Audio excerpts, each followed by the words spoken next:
Two my channel little champ Ankit. Little champ অঙ্কিতের চ্যানেলে তোমাদের সকলকে অনেক অনেক স্বাগত জানাই। আজকে মঙ্গলবার আর এখন বাজে সকাল 8:30। সোনার বাবা তো একটুখানি বাইরে গেছে, আমি ততক্ষণে কাজটা সব সেরে নিয়েছি। আর আজকের আবহাওয়াটা বেশ সুন্দর, চলো তোমাদেরকে একটুখানি বাইরে গিয়ে দেখাই।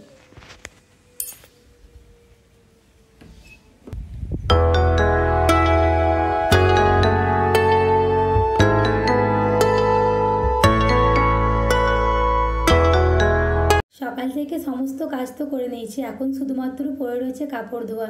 কিন্তু কি বলতো, কাপড় ধুতেও ভয় লাগছে, কখন যে আবার বৃষ্টি পড়বে তার কোনো ঠিক নেই। তো আমি এখন ঘরগুলো সুন্দর করে গুছিয়ে নিয়েছি, দেখতে ভীষণ সুন্দর লাগছে, তাই না? আপনাদেরও সুন্দর লাগছে, আমারও সুন্দর লাগছে। কিন্তু এখন শুধু আসার অপেক্ষা আমার ছেলের। এখনই এসে কখন যে ঘর এলোমেলো করে দেবে আমি নিজেও বুঝতে পারি না।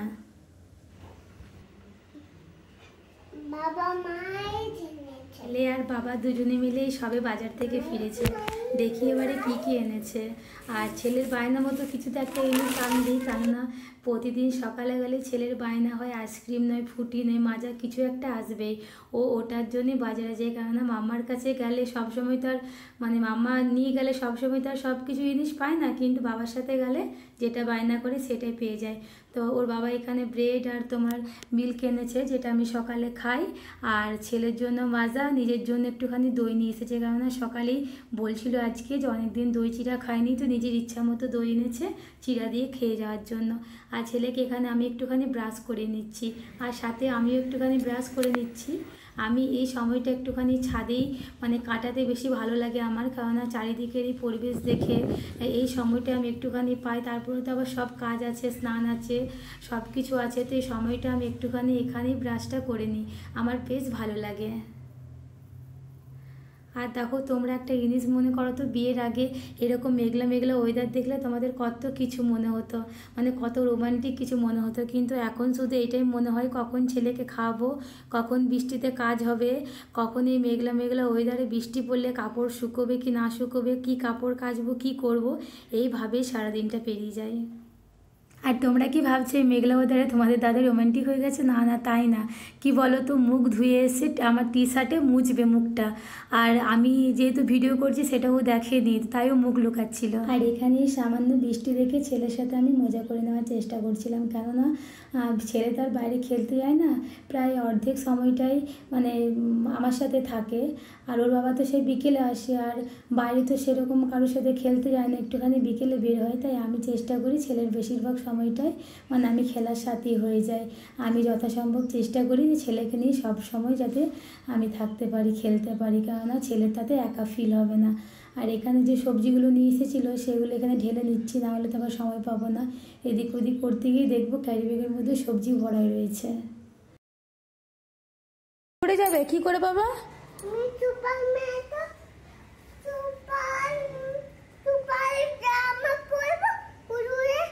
আচ্ছা, তুমি সুপারম্যানের জামা পরবে, উড়ে উড়ে আকাশ দিকে চলে যাবে? ঠাটুম বাড়ি চলে যাবে উড়ে উড়ে? তাহলে সায়ন বাড়ি যাবে? আচ্ছা, আমি কি হব বাবা? স্পাইডারম্যান? আমি কিভাবে যাব? তুমি স্পাইডার হবে, আমি কি হব তাহলে? শক্তিমান? আচ্ছা, আমি শক্তিমান উড়ে উড়ে তোমাকে কোলে নিয়ে যাব, ঠিক আছে।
ভুলে গেছে।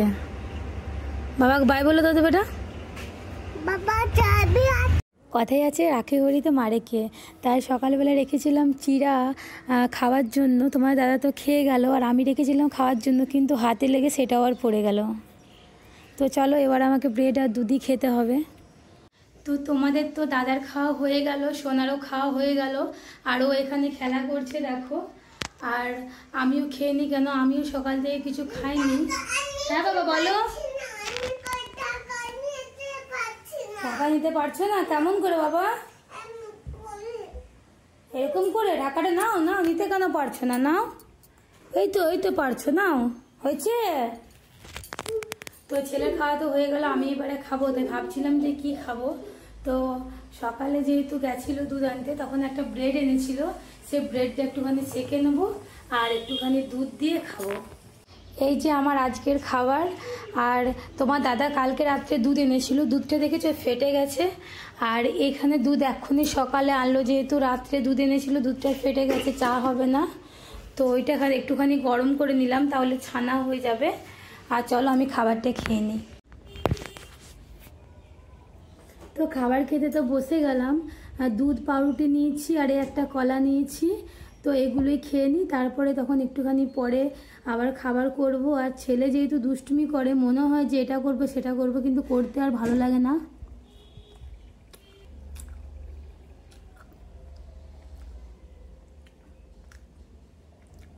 আর আজকে কি হয়েছিল জানো? ওই যে ছেলেকে আমি পাশে বসিয়ে রান্না করছিলাম, ও খেলা করছিল, খেলতে খেলতে ভুলে গেছে যে, হ্যাঁ বাবা, হ্যাঁ আমি দুধ। কি হয়েছে? কেন? তো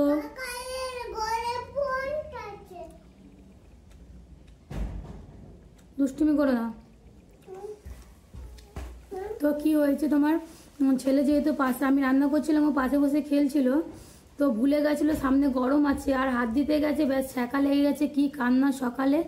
আজকে সকাল থেকে দিনটা ভালো যায়নি, কেননা সকালবেলায় ঘুম থেকে উঠে দেখি ইজির যে লিকুইড ডিব্বাটা ছিল, সে ডিব্বার ঢাকা খুলে, আমাদের যেহেতু জলের বোতলে তো জল আসে, আমাদের জলের বোতলে জল থাকে, তো ওই বোতলের ভেতরে সে ঢাকা ফেলে দিয়েছে। তো ইজির বোতলে যেহেতু ঢাকা ছিল, সেহেতু সে জলটা নষ্ট, পুরো গন্ধ হয়ে গেছে, খেতে পারলাম না, ফেলতে হলো। আবার যে জল দিতে আসে তাকে ফোন করা হয়েছিল, সে আবার জল দিয়ে গেল। আর নিচে থেকে একটুখানি জল নিয়ে আসা হয়েছিল সে সময়টা খাওয়ার জন্য। তারপরে তোমার কি হয়েছিল,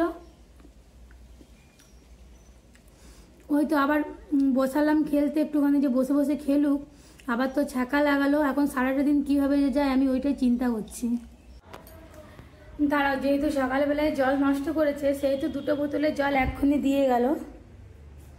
আর কি হয়েছে বলো তো, যেহেতু দুটো বোতলের জল দিয়ে গেছিলো, কিন্তু আমাদের এই যে দুটো বোতল দেখতে পাচ্ছ, এই বোতলগুলো কি বলো তো, এই বোতলগুলো আমরা আগে যখন প্রথম এনেছিলাম তখন তো জানতাম না যে জল নিলে ওরাই বোতলে দেয়। তো তখন তো আমরা ওইখান থেকে, যেখানে জল দেয় সেখান থেকে ওর বাবা গাড়িতে করে নিয়ে আসতো, তো সেখান থেকে তাহলে জলের বোতল নিজে কিনতেই হতো। তো জলের বোতল দুটো কিনেছিলাম, সেগুলো রয়েছে, ওইগুলো ধুয়ে নিয়েছিলাম, যে এমার্জেন্সির জন্য দুটো বোতল আমি নিয়ে রাখবো আলাদা করে। তো কি হয়েছে, বাইরে জলের গাড়ি এসেছে, দেখি কত করে নিচ্ছে, তাহলে দুটো একেবারেই ভরে রেখে দেবো। কেন ওরা যখন জলের বোতল দেয় তখন ওরা নিজস্ব বোতল দেয়, আমাদের বোতলে জল দেয় না। তো ওইটাই ভাবছিলাম যে তাহলে এই দুটো বোতল দেখি নিচে গিয়ে, যে যদি কত করে নিচ্ছে আর কখন নিয়ে আসবে, কেন সবসময় তো দরজা বন্ধ থাকে আর জলের বোতলগুলো ধোয়া আছে। তো চলো দেখি গিয়ে কি বলছে। তুমি চলে এসেছো? জলের গাড়ি চলে গেল, আমি নিচে নামতে নামতে জলের গাড়ি চলে গেছে। চলো জলের বোতলগুলো ভেতরে রেখে দিই, আবার যখন জলের গাড়ি আসবে তখন আবার নেব। খাওয়া দাওয়া তো হলো, এখন বাসন পড়ে আছে অনেকগুলো, বাসন দেখলেই মাথা ধরে যায়। দেখেছো সকাল থেকে বাসন হয়েছে, এই বাসন ধুয়ে নিয়ে তারপরে স্নান করতে ঢুকবো। আমার এখানে আসলে প্রচণ্ড বাসন হয়। কি হয় বলো তো, আমার ওই একটা থালে বারবার করে একটা থালের মধ্যে এটা সেটা জিনিস দিতে ভালো লাগে না। আমার মনে হয় যে কোনো খাবার জিনিস পরিষ্কার থালার মধ্যে থাকবে। এরকম কি আমার ছেলের থালা তো আমার খেতে পছন্দ হয় না, আমার থালা তো আমিও বাবুকে দিই না, সোনাকে দিই না, এরকম মানে সবার নিজের নিজের থালা আছে একটা করে। আর দেখেছো সকালে বৃষ্টি পড়ছিল, এখন রোদ দিচ্ছে। এখানে বৃষ্টি যে কখন হয় আর রোদ যে কখন দেয় কিছু বোঝাই যায় না। হয়তো দেখবে তুমি খুব মেঘ করছে কিন্তু বৃষ্টি পড়ছে না, আবার কখনো কখনো এরকম হয় যে রোদ দিচ্ছে প্রচণ্ড, আবার সঙ্গে সঙ্গে বৃষ্টিও শুরু হয়ে যায়। তো এখানে একটা জিনিস খুব ভালো লাগে যে রোদ জল বৃষ্টি যাই হোক না কেন এই গাছপালার হাওয়াগুলো প্রচুর ঠান্ডা লাগে, বেশ ভালো লাগে, গরমটা এতটা লাগে না, আর সারাদিন প্রচণ্ড হাওয়া দেয়। আমাদের এই জায়গাটা নেওয়ার একটাই বিশেষ কারণ ছিল যে কি হয় বলো তো, এইদিকে সেদিকে চারিদিকে ছাদের ওপরে থাকলে সবাইকে দেখতে পাওয়া যায়, আর দোতলায় কিংবা নিচের তলায় থাকলে একটা হয় সে বাড়ি থেকে রেডি সেডি হয়ে বের হও ছেলেকে নিয়ে গুছিয়ে বাগিয়ে, তারপরে তুমি একটুখানি বাইরে দেখতে হবে মানুষজনকে। আর বাইরে থাকলে মানে ছাদে থাকলে কি হয় যে বিভিন্ন রকমের গাছপালা পশু পাখি যাই হোক নিচের থেকে ওপরে থেকে দেখা যায়। আর আরেকটা কি হয় যে তুমি মানুষজনকেও দেখতে পাবে, তুমি যেরকম অবস্থায় থাকো না কেন তোমাকে রেডি সেডি হয়ে বাইরে বেরোতে হবে না, তুমি ছাদে থেকে সব এনি টাইম দেখতে পাবে। গরম হোক শীত হোক সবটাই ওপরটাই বেশি ভালো লাগে, কেননা যেহেতু শীতের সময় সকাল থেকে রোদ দেয়, আর সকালে একটুখানি দুপুরে গরম লাগে, কিন্তু সকালে আর বিকেলে দুটোই প্রচণ্ড হাওয়া দেয়, গরমটা সেরকমভাবে বোঝা যায় না। সব কাজ টাজ তো হয়ে গেল, এবার আমি স্নান করব, তাই ভাবলাম যে স্নান করার আগে একটুখানি মাথায় তেল নিই, কেন অনেকদিন তেল নেওয়া হয়নি। সেই বাড়ি থেকে তেল নিয়ে এসেছি, চুলগুলো কীরকম একরকম এবড়ো খেবড়ো লাগছে, তো ভাবলাম যে আজকে যেহেতু আমি তেল নিয়ে একদিন রাখি কিংবা কিছুক্ষণের জন্য রাখি, তো আজকে শ্যাম্পু করব না, তাই ভাবছিলাম যে কালকে শ্যাম্পু করব, আজকে একটুখানি তেলটা নিই, তাহলে মাথাটাও ঠান্ডা থাকবে। কি হয় বলো তো, শ্বশুর বাড়িতে থাকলে তোমার সময় মতো সব কাজ হয়ে যায়, মানে তেল নেওয়া নিজের শরীর চর্চা সব কিছুই হয়, কিন্তু এখানে শরীর চর্চাটা সেরকমভাবে হয় না, কারণ ছেলের পেছনেই তো দৌড়তে দৌড়তে সময় শেষ হয়ে যায়। তাই ভাবলাম যে একটুখানি তেলটা নিয়ে নিই, এই সময়টা একটুখানি ফাঁকা আছে, কালকে শ্যাম্পু করব, আজকে আর শ্যাম্পু করবো না, কেননা মেঘলা মেঘলা করেছে, আর এই ওয়েদারে মাথায় তেল নিয়ে শ্যাম্পু করলে শরীর খারাপ নিশ্চিত। তাই একটুখানি তেলটা নিয়ে নেব। আর আমি মোটামুটি আমার সোনা যখন গায়ে ছিল মানে পেটে ছিল যখন, তখন থেকে প্রেগনেন্সি অবস্থা থেকেই আমি, হ্যাঁ বাবা কত পিঁপড়ে, আচ্ছা যাচ্ছি, তখন থেকেই আমি কেস কিং তেলটা ইউজ করছি। তেলটা ভীষণ ভীষণ ভালো, আমি কোনো প্রমোট করছি না, কিন্তু সিরিয়াসলি সেই তেলটা খুব ভালো। তোমার আগে আমার প্রচুর পরিমাণে চুল ঝরতো, চুল ঝরা বন্ধ হয়ে গেছে। তারপর আরেকটা কি, তোমার চুলগুলো প্রচুর সিল্কি হয়ে গেছে। আগে যেমন চুলগুলো একটুখানি কীরকম ছিল, মানে একটুতেই তোমার চুল, এখনই আমি চুল আঁচড়াতাম, আবার এখনই দেখতাম চুলগুলোর মধ্যে মানে জট পেকে গেছে, তো চুল ছাড়াতে মানে চুল আঁচড়াতে খুব অসুবিধা হতো। আর এই তেলটা ইউজ করার পর থেকে চুলগুলো প্রচুর সিল্কি হয়ে গেছে, চুল ওঠা বন্ধ হয়ে গেছে, চুলের গ্রোথ হয়েছে, অনেক হেয়ার গ্রোথ হয়েছে, এই যে বেবি হেয়ার অনেকগুলো আমার এখানে গ্রোথ হয়েছে।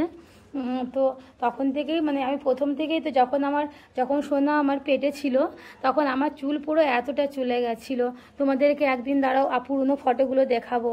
আর তারপরে আমি যেহেতু এখানে এসেছি তো চুলের সেরকমভাবে কোনো যত্ন নেওয়া হয় না, তো কি হয়েছে যে সেই জন্যে আমি চুলগুলো কেটে দিয়েছি, কেননা আমার মাঝখানে না চুলগুলোতে প্রচুর পরিমাণে পোকা হয়ে গেছিলো। তো আমার ওই নোংরা চুল থাকবে, পোকা থাকবে, তার মধ্যে লম্বা চুল রাখবো, আমার ভীষণ খারাপ লাগে। তো আমি তখন ওই চুলগুলো কাটিয়ে নিয়েছিলাম, তারপর মোটামুটি 2-3 বারের মতো অ্যান্টিলাইজ শ্যাম্পুটা ইউজ করেছিলাম। এখন মাথায় মানে মাথা পরিষ্কার, এখন আর কোনো অসুবিধা হয় না।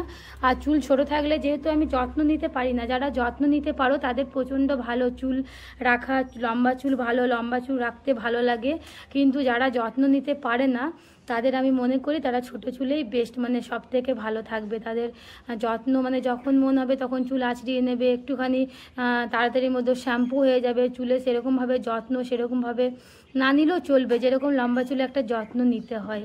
তো আমার তো তেল নেওয়া কমপ্লিট হয়ে গেল, এবারে আমি একটুখানি চুলটা ওপর দিকে উঠিয়ে নেব, আর তারপর স্নান করতে চলে যাব। আর স্নান করার আগেই তো সোনাকে ফোনটা দিয়ে যেতে হবে, নাহলে আমি দরজা বন্ধ করে স্নান করব, বাইরে কী যে করবে তার কোনো ঠিক নেই, প্রচণ্ড টেনশন হয়। এই দেখো শুনেছে কি হয়েছে, তুমি স্নান করবে? আচ্ছা, ও যে শুনেছে আমি স্নান করতে যাব, সেই শুনে বলে মাম্মা আমি স্নান করব। ঠিক আছে চলো, আবার আসছি ফিরে, তোমরা দেখতে থাকো। আজকে তো রান্নাটাও সেরকমভাবে নেই, লুচি আলু ভাজা এইটুকু ক্ষণের মধ্যেই হয়ে যাবে, তাই এখন আর শুরু করছি না, একটু পরে শুরু করব।